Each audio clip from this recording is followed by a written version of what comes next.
شكرا لك ربي حمدا لك ربي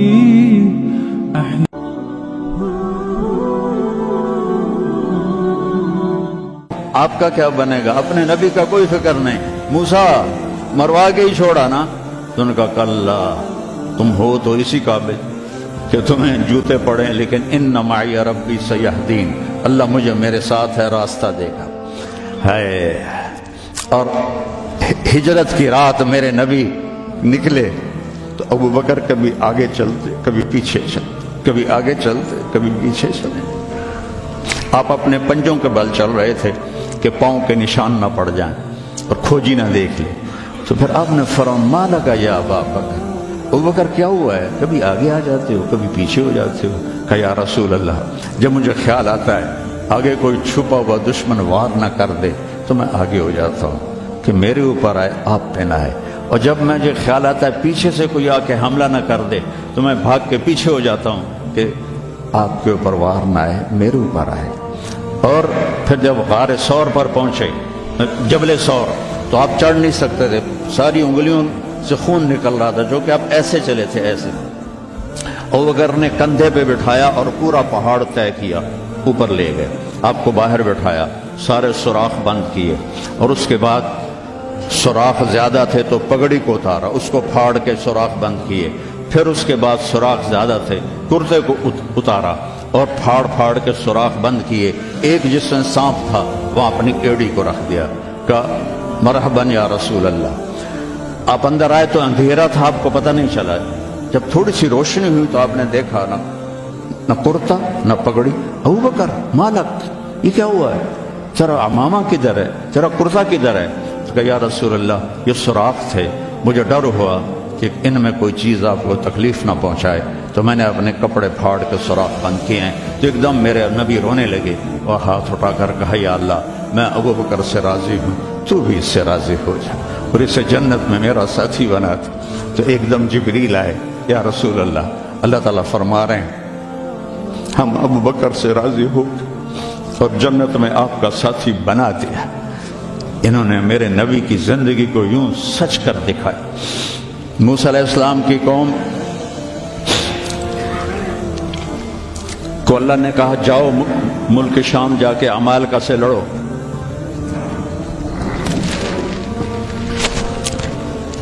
ان کا اذهب انت وربک فقاتلا، تو جا تیرا رب جائے، ہم نہیں لڑتے. اور بدر کے لیے جب آپ نے پوچھا بولو کیا کرنا ہے تو مقداد ابن اسود نے کہا اذا لا نقول كما قالت بنو اسرائیل اذهب انت وربك فقاتلا بل نقاتل امامك وخلفك وعن يمينك وعن شمالك. یا رسول اللہ ہم بنو اسرائیل نہیں ہیں کہ کہیں جا اور تو تیرا رب لڑے. ہم آپ کے آگے لڑیں گے، پیچھے لڑیں گے، دائیں لڑیں گے، بائیں لڑیں گے، ہماری لاشوں سے گزر کر وہ جائیں گے. بنو اسرائیل نے سمندر پار کیا، آگے پتھر کے بت کی پوجا ہو رہی ہے. یا موسیٰ اجعل لنا الہا کما لہم آلہہ، یا اللہ موسیٰ ایک خدا ہمیں بھی لے کر دو اس جیسا. یہ بنو اسرائیل ہیں اور میرے نبی کا انتقال ہوتا ہے پیر کے دن، اور ابو بکر صدیق اوالی گئے ہوئے ہیں اپنی دوسری بیگم کے پاس.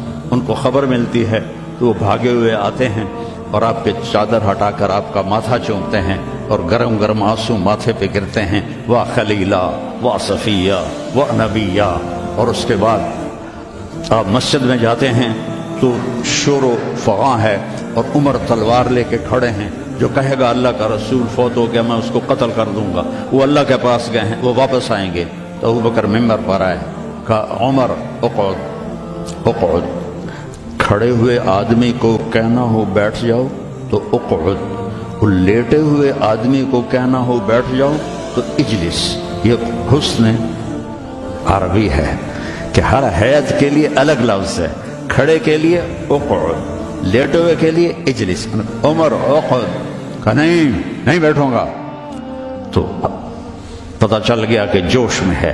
ممبر پر آئے، ایھا الناس من کان یعبد محمدا فإن محمدا قد مات. جو محمد کی پوجا کرتے تھے وہ سن لو کہ انہیں اللہ نے بلا لیا، ان کا انتقال ہو گیا. ومن کان یعبد اللہ فإن اللہ حی لا یموت. اور جو ایک اللہ کی پوجا کرنے والے ہیں ان کا رب زندہ ہے، موت سے پاک ہے۔ میرے نبی نے ایسے لوگ تیار کیے جنہوں نے میرے نبی کی زندگی کو سچ کر دکھایا اور جانوں کے نذرانے پیش کر کے آپ کی زندگی کو دنیا میں زندہ کیا۔ اس لیے واحد جماعت ہے صحابہ کی جن کی زندگی میں ان کو جنت کے وعدے کر دیے گئے، کلن وعد اللہ الحسنی۔ اس میں سابقین بھی اور لاحقین بھی، سب کے لیے جنت کا اللہ تعالیٰ نے وعدہ فرما دیا ہے۔ ایک امت تیار کی، ایک امت تیار کی۔ سارے قرآن نہیں پڑھے ہوئے تھے، حضرت خالد بن ولید نے فجر کی نماز پڑھائی، تھوڑی سی آیات ایک جگہ سے پڑھی، تھوڑی سی ایک جگہ سے، تھوڑی سی ایک جگہ سے، اس طرح کر کے انہوں نے نماز مکمل کی، اور نماز کے بعد کہنے لگے لقد شغلنی الجہاد عن القرآن، بھائی معاف کرنا، جہاد کی وجہ سے میں تو قرآن بھی نہیں پڑھ سکا۔ لیکن بنے کیا، وہ بنے کیا؟ موتا کی جنگ ہے اور میرے نبی کے سامنے منظر کھل چکا ہے۔ آپ نے فرمایا تھا جب چلے تھے کہ پہلا امیر زید بن حارثہ ہوگا، یہ شہید ہو تو پھر جعفر بن نبی طالب ہوگا، یہ شہید ہوں تو پھر عبداللہ بن رواحہ ہوں گے، یہ شہید ہوں تو پھر جسے مرضی بنا لینا۔ ایک یہودی سن رہا تھا، کہنے لگا اعتراض گئے، یہ گئے، یہ نہیں زندہ آتے۔ تو اور وہاں 1,00,000 رومی اور 3,000 صحابہ۔ تو حضرت زید بن ثابت شہید ہوئے، اللہ کے نبی نے کہا تقدم زید فقاتل وقتل ودخل الجنہ ثم اخذ الرایۃ جعفر فقاتل وقتل ودخل الجنہ۔ پھر عبداللہ بن رواحہ ایک کونے میں 3 دن سے کچھ نہیں کھایا تھا، گوشت کی بوٹی نوچ رہے تھے کہ آواز پڑی جھنڈا گر گیا ہے عبداللہ، تو انہوں نے وہیں پھینکا۔ پہلے 2 درویش تھے، فقیر تھے، یہ بڑے مالدار تھے۔ پہلے 2 مہاجر تھے، یہ انصاری تھے۔ 4 بیویاں تھیں، باغات تھے، غلام تھے۔ فتردد بعد التردد، تو تھوڑی دیر کے لیے بیوی بچے غلام باغات کا خیال آیا، تو کہنے لگے عبداللہ بیویوں کا خیال ہے سب کو 3 طلاق، باغات کا خیال ہے سارے صدقہ، غلاموں کا خیال ہے سارے آزاد۔ اقسمت یا نفس لتنزلن کارہۃ او لتطاوعن ان اجلب الناس وشد الرن ما لی اراک تکرہین الجنہ قد طالما قد کنت مطمئنہ هل انت الا نطفۃ فی شنہ۔ اے عبداللہ کافی زمانہ گزر گیا ہے زندگی گزارتے ہوئے، چل اپنے ساتھیوں کے ساتھ مل تو بھی، اور جھنڈا اٹھایا اور آگے بڑھے۔ اور آپ نے فرمایا، اور عبداللہ نے جھنڈا اٹھایا اور آگے بڑھے اور قتل ہوئے، اور پھر آپ خاموش ہو گئے تھوڑی دیر کے لیے۔ انصار کہنے لگے کہ ہمارے اوپر قیامت ٹوٹ پڑی کہ کیوں رک گئے، کیوں رک گئے؟ دونوں کی دفعہ تو فوراً فرمایا، اب کیوں رک گئے؟ پھر آپ نے کہا وَدَخَلَ الْجَنَّةَ۔ تو انصار نے عرض کی یا رسول اللہ آپ رک کیوں گئے تھے؟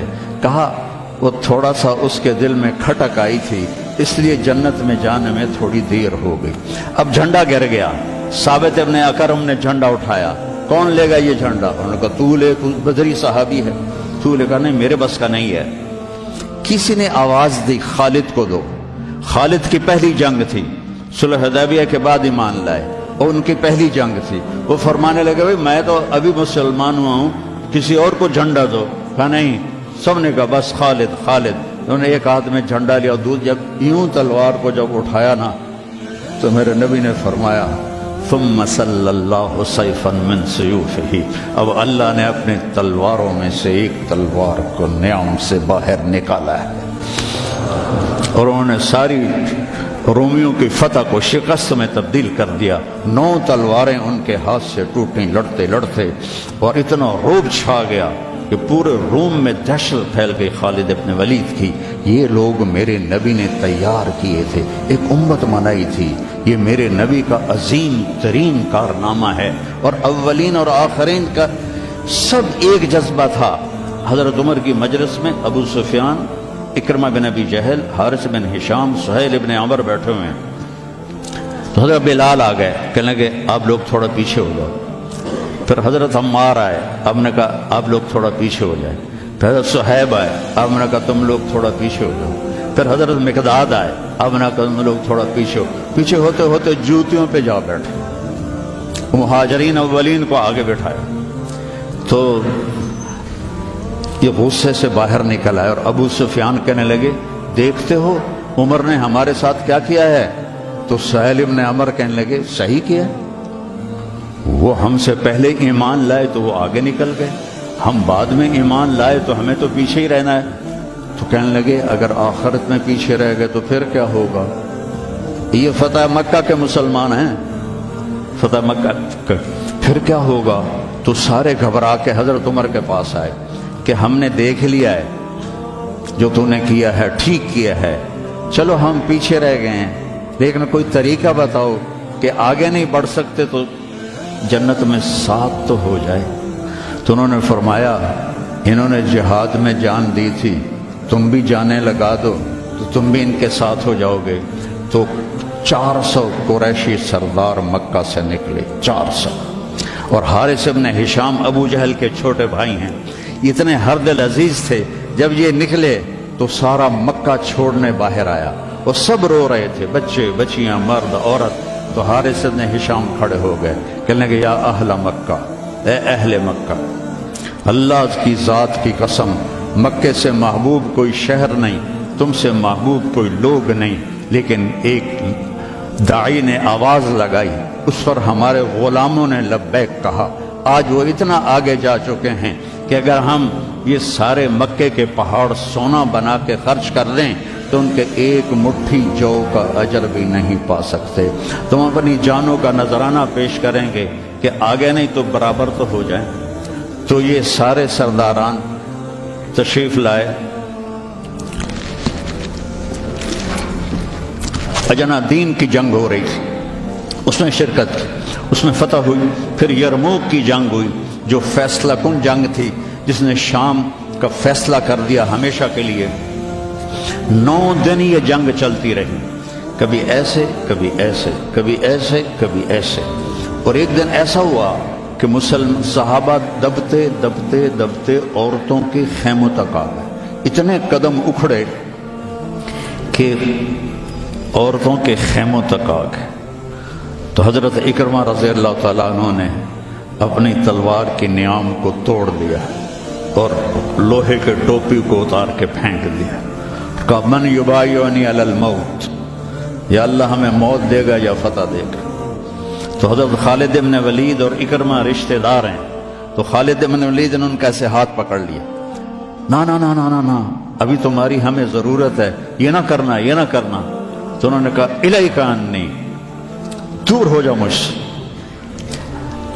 انی و ابی کان من اشد الناس عداوۃ لرسول اللہ وافر منکم اليوم، میں اور میرا باپ ساری زندگی دشمن اسلام رہے، آج ہی تو داغ دھونے کا وقت آیا اور میں بھاگ جاؤں۔ ان لک سابقۃ، تو مجھ سے پہلے ایمان لا چکا ہے اور آگے بڑھ چکا ہے، پیچھے ہٹ جا، میرے راستے میں حائل نہ ہو۔ تو سب سے پہلے ان کے بیٹے عامر بن اکرمہ نے بیعت کی، پھر حارث بن ہشام، سہیل بن عمر، زرار بن افزر، ابو سفیان بن حرب، ان سارے سرداروں نے بیعت کی، اور سب نے اپنے خود لوہے کی ٹوپیاں پھینک دیں اور تلواروں کی نیامیں توڑ دیں اور شیر کی طرح حملہ آور ہوئے، اور سارے روم کو پلٹا کے پیچھے پھینک دیا۔ اور جب روم کے قدم اکھڑ گئے تو خالد بن ولید فوراً بھاگے بھاگے واپس آئے کہ میں پتہ کروں کہ اکرمہ کس حال میں ہے اور عمر کس حال میں ہے، رشتہ ایک مخزومی ہے نا دونوں۔ تو جب عمر کو دیکھا تو وہ ختم ہو چکے تھے، جب اکرمہ کو دیکھا تو ان میں کچھ سانس باقی تھا، تو انہوں نے ان کا سر اپنی گود میں لیا اور منہ میں تھوڑا پانی ٹپکایا اور ان کے بیٹے عمر کا سر یہاں رکھ لیا، یہاں۔ تو ان کی آنکھیں کھلی کر قول کہ میں خالد ہوں۔ تو کیا کیا اللہ تعالیٰ؟ اقر عینک، اپنی آنکھیں ٹھنڈی کر، اللہ نے فتح دی۔ کہا اچھا عمر کو کہہ دینا جو تم نے کہا تھا وہ ہم نے کر دیا، جو تم نے کہا تھا وہ ہم نے کر دیا، اور جان نکل گئی۔ تو حضرت خالد بن ولید کو حضرت عمر پہ غصہ آ گیا۔ عرب جب غصے میں بولتے تھے تو ماں کے نام سے پکارتے تھے، اور جب اچھے ماحول میں ہوتے تھے تو باپ کے نام سے پکارتے تھے۔ تو یہاں حضرت خالد کہنے لگے کلا زعم ابن الحنتمہ اللہ نستشہد۔ حنتمہ حضرت عمر کی ماں کا نام ہے، حنتمہ کا بیٹا اب یہ نہیں کہہ سکتا کہ سرداروں نے جان قربان نہیں کی۔ یہ میرے نبی کی محنت کا ثمرہ ہے، یہ مدارس اسی کا سلسلہ ہے، یہ خانقاہیں اسی کا سلسلہ ہے، یہ تبلیغ اسی کا سلسلہ ہے۔ لیکن بیٹو صرف کتابیں پڑھنے سے تربیت نہیں ہوتی، اہل اللہ کی تربیت میں رہو، ان کے ساتھ اپنے اندر کی گندگیاں نکالو، تبلیغ میں وقت لگاؤ۔ مجاہدے سے انسان میں جلا پیدا ہوتی ہے اور وہ اس کا رخ نیکیوں کی طرف پھرتا ہے۔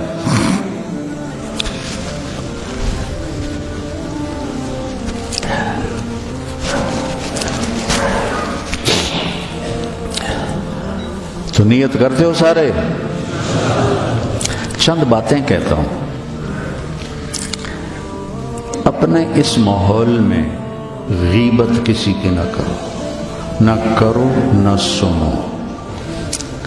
غیبت اشد من الزنا، غیبت زنا سے زیادہ سخت کام ہے۔ غیبت نہ کرو کسی کی۔ کئی لڑکے بہت ہی نیچے چلے جاتے ہیں، اپنے استادوں کی غیبت کرتے ہیں، یہ محروم ہو جائیں گے، یہ کبھی بھی علم حاصل نہیں کر پائیں گے۔ تو مجھے ایک واقعہ یاد آ گیا۔ قاضی احسان احمد شجاع آبادی رحمۃ اللہ علیہ ختم نبوت کے امیر تھے، تو میرے والد صاحب سے بڑا ان کا گہرا تعلق تھا، تو ہمارے گھر آتے تھے، میں چھوٹا تھا، تو انہوں نے اپنا واقعہ سنایا کہ میں تو ناقص کا صیغہ ہوں قاضی، تو ویسے بھی میں ناقص تھا، مجھے اتنا پڑھنا لکھنا آتا نہیں تھا، اور ایک طالب علم تھا جو بہت قابل تھا، اور وہ استاد پہ ایسا اشکال کرتا کہ استاد کو جواب نہیں آتا تھا، تو پھر وہ ہنس پڑتا تھا۔ تو ایک دن استاد نے دکھی ہو کر کہا جا تو بھینسیں ہی چرائے گا۔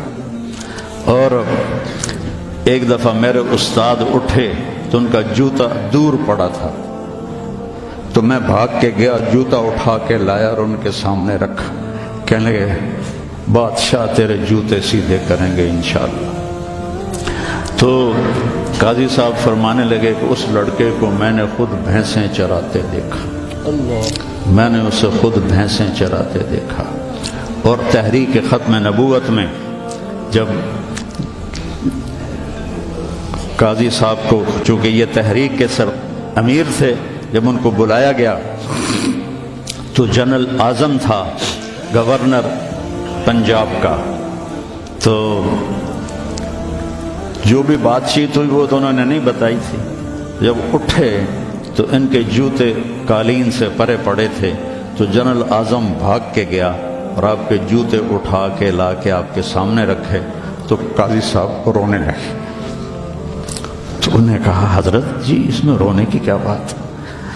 کہا نہیں، ایک بات یاد آئی ہے اپنے استاد کی، آج اس کو زندہ ہوتا دیکھ رہا ہوں تو اس پہ رونا آیا ہے۔ اپنے استادوں کی غیبت نہ کرو، ان کی برائی نہ دیکھو، وہ آنکھیں بند کر دو جو کسی کی برائی دیکھتی۔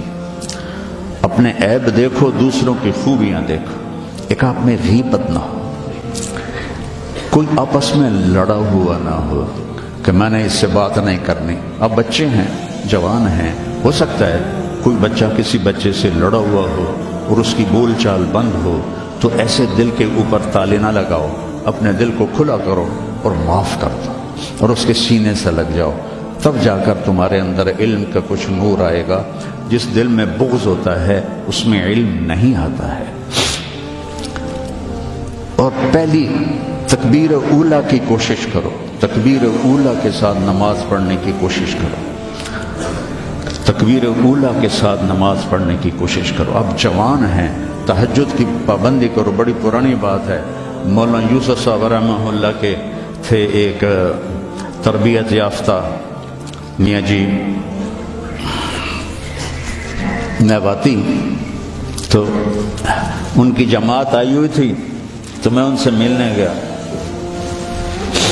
مجھ سے کہنے لگے مولوی صاحب اگر اپنی بات میں اثر پیدا کرنا ہے تو رات کو اٹھنا سیکھ لے. اگر اپنی بات میں اثر پیدا کرنا ہے تو رات کا اٹھنا سیکھ لے. یہ آپ سے بھی کہتا ہوں کہ رات چاہے 2 نفل پڑھ لو لیکن رات کو اٹھ کر قم اللیل الا قلیلا نصفہ او انقص منہ او زد علیہ ورتل القرآن ترتیلا. یہ رات کا اٹھنا ان ناشئۃ اللیل ہی اشد وطئا واقوم قیلا ان لک فی النہار سبحا طویلا واذکر اسم ربک وتبتل الیہ تبتیلا. رات کا اٹھنا یہ آپ کے اللہ سے ملا دے گا آپ کو. آپس میں نفرت نہ ہو، آپس میں نفرت نہ ہو، آپس میں کسی سے بول چال بد نہ ہو، کسی استاد کی بے اکرامی نہ ہو. پھر چاہے تمہارے کچے پچے سبق بھی ہوں گے نا، جب اللہ کام لینے کا ارادہ کرتا ہے پھر کچا پکا نہیں دیکھتا، پھر اسے قبول کرتا ہے. مولانا تعالی شاہ بخاری رحمہ اللہ نے دورہ نہیں پڑھا تھا، صرف مشکات تک پڑھا تھا. تو وہ جب کبھی علماء میں بیان ہوتا، اس جیسا تو کوئی خطیب ہندوستان میں تو کم از کم آج تک نہیں آیا. وہ کہتے علماء کرام مجھے تو مشکات ہضم نہیں ہو رہی اور میں گلی گلی پھر رہا ہوں، تم سارے دورے پڑھ کے آرام سے بیٹھے ہوئے ہو. یہ ان کا ایک جملہ مجھے سنایا. ہمارے استاد مولانا ظفر صاحب رحمہ اللہ فوت ہو گئے. پھینگی میں ان کا مدرسہ تھا جامعہ خالد بن ولید. تو بچوں آپس کی محبت سے رہو، اپنے سبق کے ساتھ انصاف کرو. مولانا منظور صاحب آپ کے بہت بڑے محسن ہیں اور ہمارے مکتب فکر کا بہت بڑا یہ سرمایہ ہے. تو ان کی دل سے محبت کر. یہ چیزیں محبت سے منتقل ہوتی، محبت سے چیزیں منتقل یہ ٹیلی فون نہیں 2 ایسے کرتے ہیں یا یوں ایسے لگاتے ہیں تو سارا ڈیٹا دوسرے فون میں چلا جاتا ہے کہ نہیں؟ سارا ڈیٹا چلا جاتا ہے. یہ وہ فون ہے، ان کے ساتھ جڑو گے تو ان کا ڈیٹا تمہارے اندر چلا جائے گا، کسی کی دعا لگ جائے گی. ایک دفعہ واقعہ سنا کہ میں بس کرتا ہوں. میں مدرسے کا امیر تھا رائمنڈ میں، تو مجھے سارے دن کی کارگزاری سنانی ہوتی تھی مولانا احسان صاحب کو جو آج کل بہت علیل ہیں.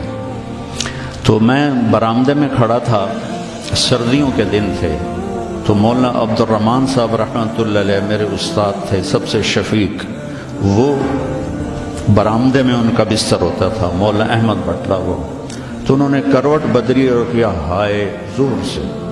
تو احمد بٹلہ صاحب فرمانے لگے مولوی صاحب خیریت ہے؟ کیا ہوا؟ کہنے کہ سر میں بڑا درد ہے. تو اس وقت رائمنڈ میں تھرموس رکھنا جرم تھا. تو 2-3 لڑکے تھے جنہوں نے چھپا کے رکھا ہوا تھا، تو مجھے پتا تھا. تو میں اسی وقت اڑ کے گیا اور اس سے میں نے کہا تھرموس دو. انہوں نے کہا وہ وہاں چھپا کے رکھا ہے. میں نے وہ لیا اور بغل میں دبا کے اوپر چادر لے لی. سردیوں کا زمانہ تھا. مولانا تشریف لائے، ان کے ساتھ میں ان کے گھر تک گیا، ان کو کارگزاری سنائی. وہ اندر گئے، میں نے وہیں سے دیوار سے چھلانگ لگائی. یہ 72-73 کی بات ہے جب کوئی بازار نہیں تھا رائمنڈ میں. 2-3 صرف چھوٹے چھوٹے ہوٹل تھے اور 10 بجنے والے تھے اور اس وقت سناٹا ہوتا تھا. میں نے کہا یا اللہ چائے بھی مل جائے اور سر درد کی گولی بھی مل جائے تو آج میرا کام بن جائے. تو میں نے سارا دیکھا تو سب ہوٹل بند. ایک ہوٹل بند تھا لیکن تھوڑا سا کیواڑ کھلا ہوا تھا اور اندر سے روشنی آ رہی تھی. وہ انور نام کا ایک ساتھی تھا مرحوم، اس کا ہوٹل تھا. میں اندر گیا، میں نے کہا بھائی انور چائے چاہیے. کہا بھائی میں تو تھک گیا ہوں سارا دن، تو خود بنا لے. تو وہ سٹوو ہوتا تھا ہوا والا، وہ میں نے چائے بنائی، تھرموس میں ڈالی. میں نے کہا کوئی سر درد کی گولی ہے تیرے پاس؟ اب چائے کے کھوکھے پر کھوکھا سر درد کی گولی کا کیا کام ہے؟ کہنا کہ وہ پھٹے پر دیکھو شاید کوئی پڑی ہو. تو میری تقدیر میرا ساتھ دے رہی تھی. میں نے دیکھا تو ایک ساری ڈان ہوتی تھی اس وقت، وہ سر درد کی گولی تھی، جیسے آج کل پیناڈول ہے، وہ ساری ڈان پڑی تھی۔ میں نے کہا لے بھائی آج کام بن جائے گا۔ میں نے وہ لی اور دوڑ لگائی، اور جب مولانا چادر لے کے پڑھتے تو میں نے ایسے پاؤں دبائے تو انہوں نے سر سے رضائی ہٹائی، مجھے دیکھا، کیا بات؟ میں نے کہا جی یہ چائے ہے، یہ گولی ہے، آپ کھا لیں، آپ کے سر میں درد۔ تو ان کے منہ سے کلمات نکلے،